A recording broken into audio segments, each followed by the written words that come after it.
Saudara, selamat berjumpa kembali dengan RHS, Renungan Harian Sulung. Faith at Home, gerejaku, rumahku. Rumahku, gerejaku. Biarlah iman kita bertumbuh melalui kehidupan keluarga kita. Kali ini kita akan berbicara tentang buah pertobatan, saudara, yang diambil dari Amos 5 ayat 24. Mari kita berdoa. Tuhan, terima kasih semalam Engkau berkati kami dengan tidur yang nyenyak. Kami boleh melepaskan segala jerih lelah sepanjang hari ini dan kami boleh beristirahat. Dan pagi ini, hari ini Tuhan bangunkan kami dengan kekuatan yang baru daripada Tuhan. Tuhan, pegang tanganku, tuntun tanganku untuk menjalani kehidupan hari ini, berjalan bersama dengan Engkau. Berfirmanlah ya Tuhan, kami siap mendengar. Di dalam nama Tuhan kami Yesus Kristus, firman yang hidup, kami berdoa. Amin. Amos 5 ayat yang ke-24. Tetapi biarlah keadilan bergulung-gulung seperti air, dan kebenaran seperti sungai yang selalu mengalir. Saudara, itulah yang dikatakan Tuhan kepada Amos, berbicara tentang keadilan dan kebenaran. Saudara, Allah Bapa menegur umatnya di dalam melakukan ibadah. Tegurannya apa, saudara? Allah menginginkan bahwa ibadah dan praktek ibadah adalah kehidupan yang menyatu. Saudara, itulah yang menjadi kerinduan Allah Bapa kita. Ketika ibadah dijalankan, maka realita hidup itu harus cocok dengan ibadah kita. Saudara, kita tidak boleh memiliki apa yang namanya split personality, satu kepribadian yang mendua, yang pecah, sehingga apa yang kita katakan tidak sama dengan apa yang ada dalam hati dan pikiran kita.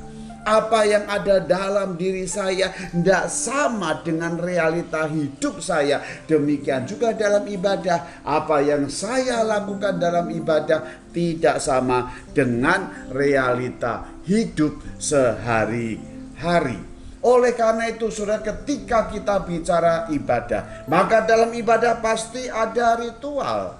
Di dalam ibadah ada tata cara ibadah dengan rapi, diatur dengan rapi, dibuat sehikmat mungkin. Ada pujian penyembahan kepada Allah, ada pengakuan dosa atas diri kita, ada firman Tuhan yang disampaikan, ada persembahan yang kita persembahkan kepada Allah. Begitu kusuk sekali kita di dalam beribadah. Tetapi saudara, kenapa bisa terjadi bahwa Allah mengatakan aku membenci ibadahmu, aku menghinakan ibadahmu, aku tidak mau pandang perayaanmu, tidak mau melihat ibadahmu, tidak mau melihat, menyaksikan kebaktianmu. Oh saudara, kenapa? Padahal dilakukan dengan hormat, dilakukan dengan penuh kekusukan, dilakukan di dalam tata cara ibadah penyembahan Allah yang rapi. Mengapa saudara? Allah tidak senang dengan ibadah umatnya. Karena di sanalah kuncinya, saudara. Apa?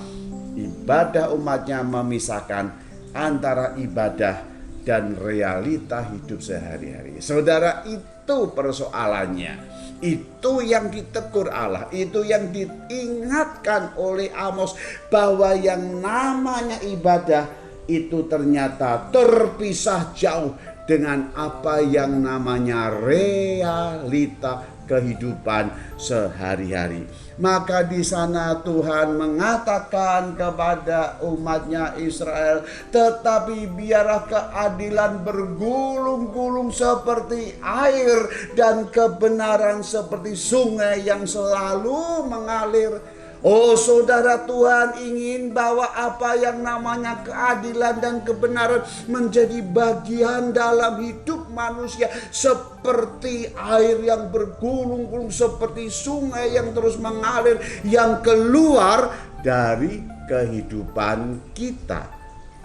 Oleh karena itu saudara, ketika kebenaran itu ditinggalkan, maka di sana keadilan pasti diinjak-injak, keadilan pasti diabaikan, keadilan pasti tidak terpenuhi.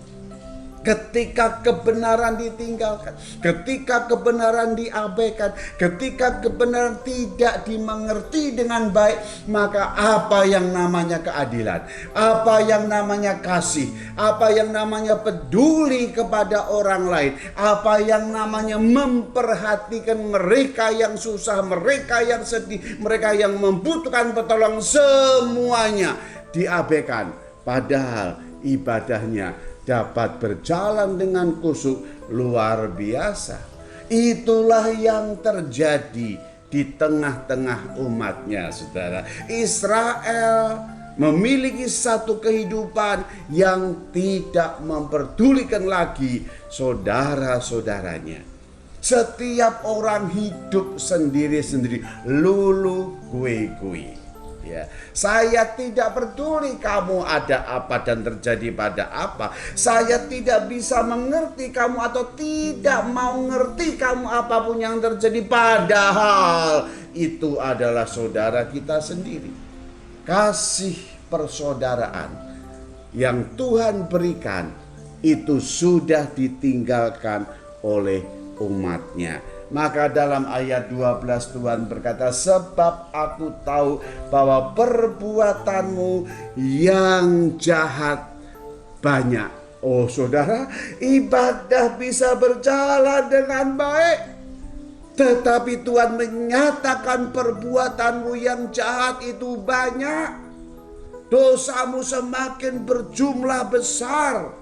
Hai kamu yang menjadikan orang benar terjepit, yang menerima uang suap, dan yang mengesampingkan orang miskin di pintu-pintu gerbang. Mereka adalah saudaramu sendiri. Kerjaanmu, bisnismu, usahamu, semuanya engkau menjalani suap menyuap, suap menyuap, tidak henti-hentinya. Di samping itu engkau pun mengabaikan saudara-saudaramu yang esok tidak tahu mau makan apa.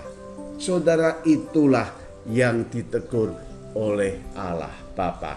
Itulah yang diingatkan oleh Allah Bapa. Amos mengingatkan bahwa ibadah yang sejati bukan sekedar ritual. Saudara, jelas saudara, ibadah yang sejati bukan ritual yang khusyuk. Ibadah sejati bukan liturgi yang baik, yang teratur. Bukan. Ibadah yang sejati adalah kehidupan realita yang saling mengasihi sesama. Maka saudara, ibadah yang sejati apa? Bukan di dalam gereja waktu ibadah.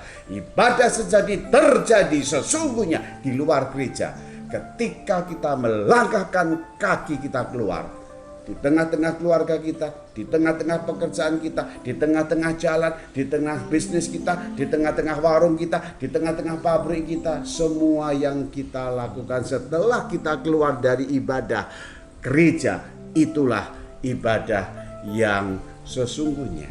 Mari kita renungkan bagaimana kita dalam mempersiapkan Natal tahun ini. Kita akan memasuki ibadah Natal gitu ya. Kita akan membuat satu liturgi yang apik dan rapi dalam ibadah Natal.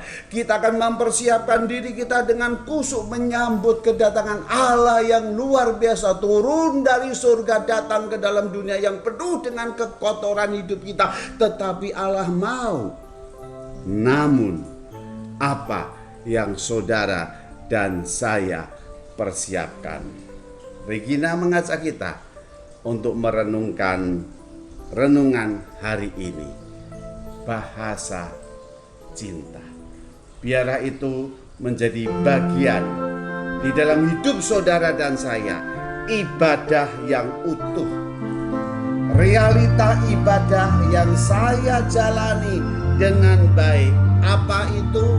Ada bahasa cinta dalam kehidupan kita. Ada kasih Allah Bapa yang boleh menyertai dalam sepanjang hidup kita.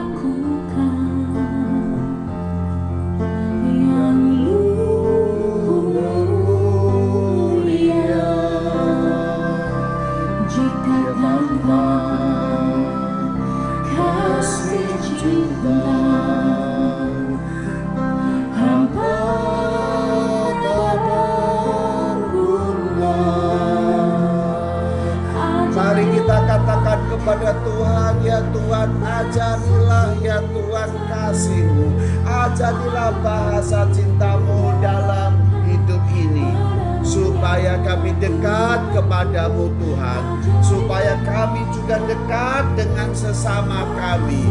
Ajar kami Tuhan mengenal bahasa cinta-Mu.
Sekalipun aku mempunyai karunia untuk bernubuat, dan aku mengetahui segala rahasia dan memiliki seluruh hidup pengetahuan, dan sekalipun aku memiliki iman yang sempurna untuk memindahkan gunung, tetapi jika tidak mempunyai kasih, semuanya tidak ada gunanya.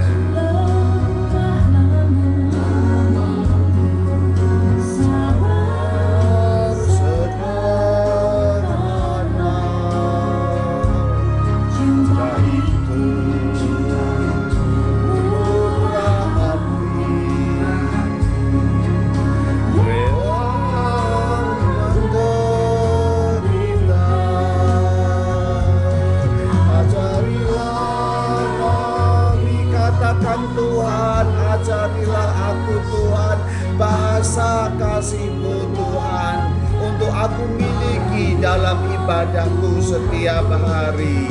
Ajarilah kami bahasa cinta-Mu, agar kami dekat padamu.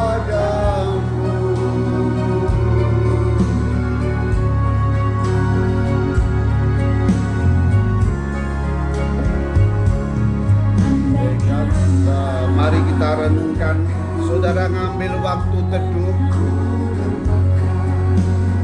Kita berdoa datang kepada Tuhan untuk berkata, Tuhan, apakah dalam ibadahku ini, dalam realita hidupku ini, ada bahasa kasih-Mu Tuhan. Mintalah, datanglah pada Tuhan. Katakan, Tuhan, ajarilah aku memiliki bahasa kasih-Mu, bahasa cinta-Mu dalam diriku, dalam keluargaku, dalam pekerjaanku. Aku mau memuliakan Engkau ya Tuhan dengan bahasa kasih-Mu.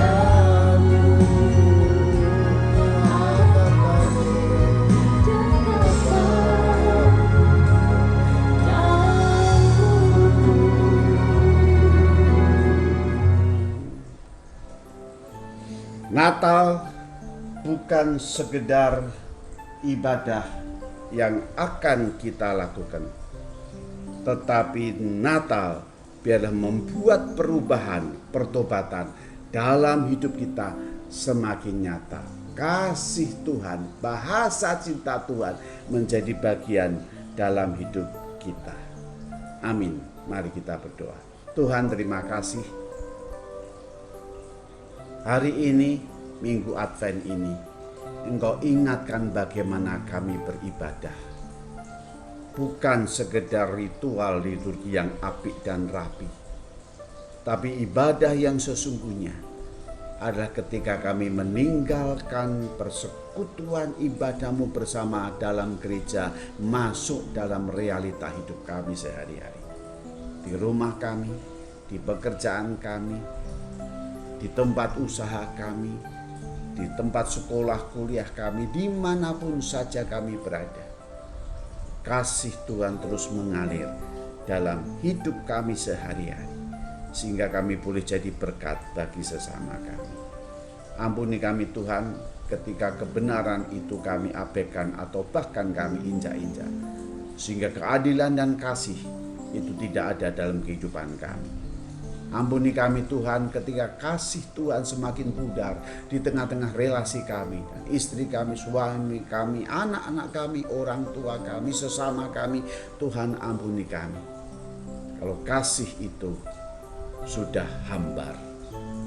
Di dalam Minggu Advent menyambut Natal, berikan kasih-Mu dalam hidup kami, sehingga kami boleh membagikan kasih Tuhan pada dunia yang tidak memiliki kasih yang sejati. Di dalam nama Tuhan Yesus kami bersyukur. Amin. Saudara, sampai jumpa RHS yang akan datang. Faith at Home, keluargaku, gerejaku. Tuhan memberkati.